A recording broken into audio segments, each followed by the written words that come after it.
Alors, question qui prolonge la discussion de Manuel Vergès, qui va vous parler d'un type de marteau particulier lié au métier de CGP. Les robots fleurissent avec des taux journaliers, mensuels, annuels annoncés qui sont ahurissants.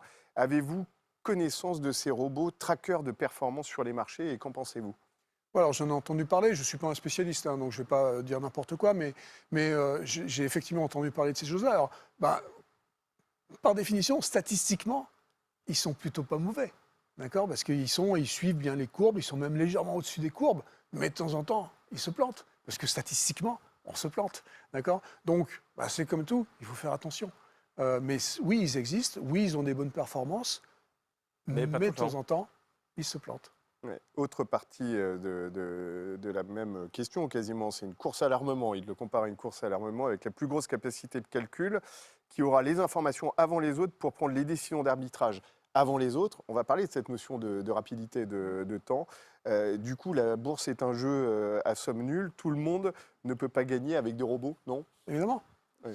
c'est une course, comme on vient de le dire. C'est Et un donc, du acheteur à coup, vendeur.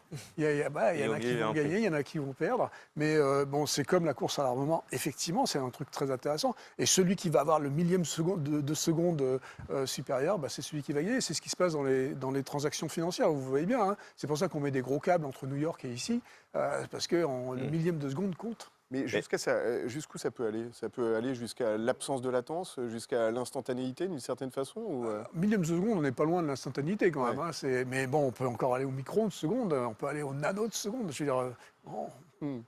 Philippe. après, j'ai tendance à dire que dans le métier du conseil en gestion de patrimoine, on est sur un accompagnement long du client. Donc finalement, quelque part, le trading ou le trading haute fréquence, c'est peut-être pas trop leur métier. On est sur des allocations de long terme.